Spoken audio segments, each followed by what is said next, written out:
श्रीराम शहरातील सर्वात सुंदर आणि सजीव आणि सर्वांना घेऊन जाणारी संगम प्रतिष्ठानची मिरवणूक असते। अतिशय वाजत गाजत ढोल ताशाच्या गजरात सर्व परिवार, महिला, पुरुष, लहान बालक सगळे उत्साहात ही मिरवणूक शोभायात्रा काढतात।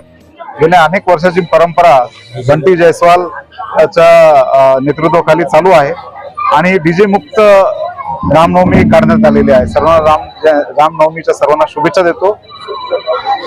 संभाजीनगर में सबसे बड़ी रैली कभी निकाले होंगे तो संस्थान से ऋषिकेश जायसवाल और नारीबाग से हमने निकाला। एक्चुअली में संगम प्रतिष्ठान ने, मैंने निकाला है। एक्चुअली में दरवर्षी हर साल हमारे रैली में करीबन 500 लेडीज होते हैं, 300-400 जेंट्स होते हैं, ध्वज पथक होता है। हर वक्त हमारे पास ढोल पथक रहता है हमारा खुद का, 50 लोगों का पूरा सेट होता है। और इस साल हमने 40 लोगों का बैंड लगाया है, बुलडाने का ध्वज पथक है।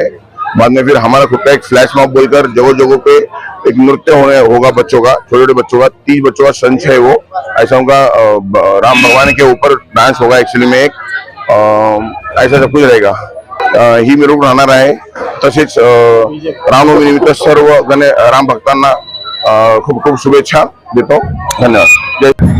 खरं तर संगम प्रतिष्ठान बंटी जयस्वाल यांच्या माध्यमातून या रामाची भव्य यात्रा काढण्यात आली। हिंदू धर्माची मशाल खऱ्या अर्थानं लोकांच्या मनामध्ये जागवण्याचं काम बंटी जयस्वाल यांनी एक वर्षापासून करतात आणि त्यामुळे मी भारतीय जनता पार्टीचा आमदार या नात्यानं मी त्यांना शुभेच्छा देतो। निश्चितपणे जो या देशाचा रामाचं काम करेल तो खऱ्या अर्थानं या देशाचा राष्ट्र धर्माचा काम करेल एवढीच यावेळेस सांगतो। जो राम का है वही काम